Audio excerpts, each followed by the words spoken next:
नमस्कार दोस्तों। आज हम बात करने जा रहे हैं एक ऐसी किताब के बारे में जो आपकी सोच बदल सकती है और आपके नजरिए को पूरी तरह से नया आकार दे सकती है। इस किताब का नाम है mindset, the new psychology of success, जिसे लिखा है मशहूर मनोवैज्ञानिक कैरोल डवेक ने। इस किताब की सबसे बड़ी बात यह है कि यह हमें सिखाती है कि हमारी कामयाबी हमारे टैलेंट या जन्म से मिली समझदारी पर नहीं, बल्कि इस बात पर निर्भर करती है कि हम किस सोच के साथ जिंदगी को देखते हैं। यानी हमारा माइंडसेट ही हमारी सफलता या असफलता तय करता है। अक्सर लोग मानते हैं कि जो इंसान स्मार्ट पैदा होता है वही जिंदगी में आगे जाता है, लेकिन कैरोल डवेक के अनुसार यही सोच हमारी सबसे बड़ी रुकावट बन जाती है। उनका कहना है कि दुनिया में दो तरह की सोच होती है, एक जो मानती है कि इंसान जैसा है वैसा ही हमेशा रहेगा, और दूसरी जो मानती है कि इंसान मेहनत करके और लगातार सीखकर खुद को बेहतर बना सकता है। पहली सोच को कहा जाता है फिक्स्ड माइंडसेट और दूसरी को ग्रोथ माइंडसेट। अब फर्क क्या है इन दोनों में? जो लोग फिक्स्ड माइंडसेट रखते हैं वे मानते हैं कि उनकी क्षमताएं जैसे बुद्धिमत्ता या टैलेंट एकदम तयशुदा हैं। अगर वे किसी काम में अच्छे नहीं हैं तो उन्हें लगता है कि वे कभी उस काम में अच्छे बन ही नहीं सकते। इसलिए वे नई चीजें आजमाने से डरते हैं, गलती करने से घबराते हैं और अक्सर अपने कंफर्ट जोन में ही रहना पसंद करते हैं। दूसरी ओर ग्रोथ माइंडसेट वाले लोग मानते हैं कि चाहे वे अभी किसी चीज में अच्छे ना हों, लेकिन लगातार मेहनत और सीखने की चाह से वे किसी भी क्षेत्र में माहिर बन सकते हैं। ग्रोथ माइंडसेट वाले लोग हार से डरते नहीं हैं, बल्कि उसे एक सीख के रूप में देखते हैं।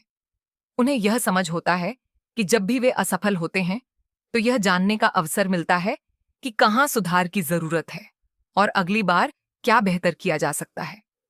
वहीं फिक्स्ड माइंडसेट वाले लोग असफलता को अपने व्यक्तित्व की कमजोरी मान लेते हैं। जैसे अगर मैं फेल हो गया तो इसका मतलब मैं बेवकूफ हूं, और यहीं से वे अपने विकास के सारे रास्ते बंद कर लेते हैं। इस किताब की एक और बेहद रोचक बात यह है कि हम बच्चों या दूसरों की तारीफ किस तरह करते हैं उसका सीधा असर उनके माइंडसेट पर पड़ता है। जब हम कहते हैं तू बहुत स्मार्ट है तो हम उन्हें एक स्थायी पहचान दे रहे होते हैं, लेकिन जब हम कहते हैं तूने बहुत मेहनत की है तो हम उन्हें मेहनत की अहमियत सिखाते हैं, जो उन्हें ग्रोथ माइंडसेट की दिशा में ले जाती है। यानी तारीफ भी सोच समझकर करनी चाहिए। हमारा माइंडसेट केवल पढ़ाई या करियर पर ही असर नहीं डालता, बल्कि यह हमारे रिश्तों, हमारे काम करने के तरीके और हमारी खुशियों तक को प्रभावित करता है। मान लीजिए कोई रिश्ता है जिसमें थोड़ी परेशानी आ गई है।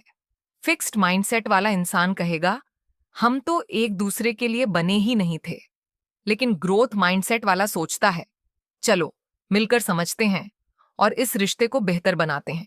यानी फर्क बहुत साफ है, एक सोच रुकावट बनाती है और दूसरी सोच रास्ता।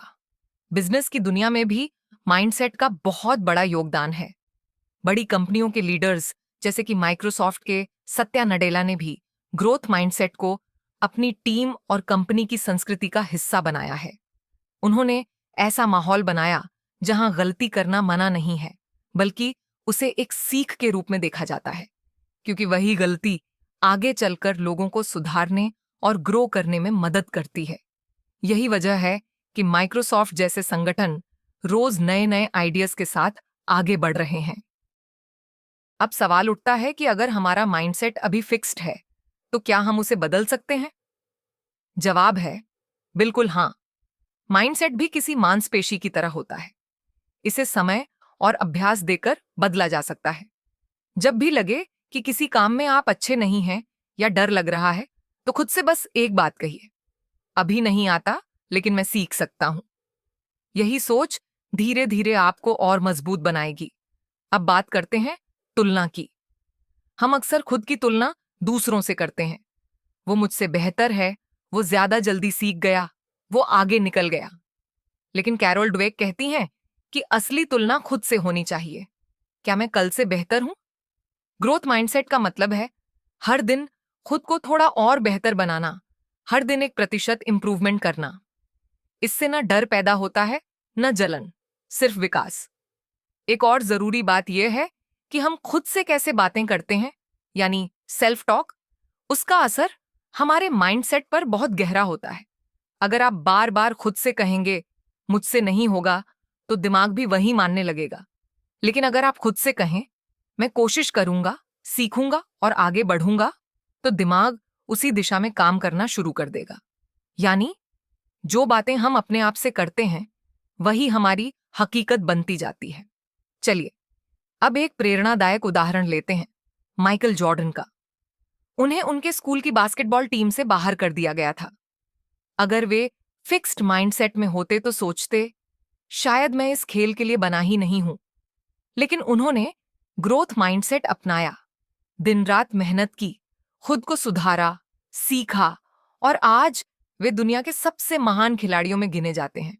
उनकी कहानी हमें सिखाती है कि हार कभी अंतिम नहीं होती जब तक हम खुद हार न मान लें। अब अंत में सिर्फ यही कहना है, आपकी जिंदगी में कुछ भी स्थायी नहीं है, न असफलता, न काबिलियत और न ही हालात। जो चीज स्थायी हो सकती है वो है आपकी सोच। और अगर आपने अपनी सोच बदल ली, अगर आपने मान लिया कि मैं सीख सकता हूं, मैं बदल सकता हूं, तो फिर आपको कोई नहीं रोक सकता। ग्रोथ माइंडसेट एक ऐसी शक्ति है जो आपके पूरे भविष्य की दिशा को बदल सकती है।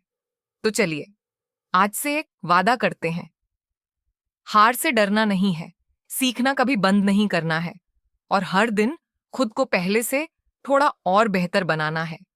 अगर आपको यह वीडियो पसंद आया हो तो लाइक जरूर करना और ऐसे ही इंस्पायरिंग बुक समरीज के लिए बुक बाइट हिंदी चैनल को सब्सक्राइब करना मत भूलना। अगली बार फिर मिलेंगे एक नई किताब की सीख के साथ। तब तक के लिए सीखते रहो, बढ़ते रहो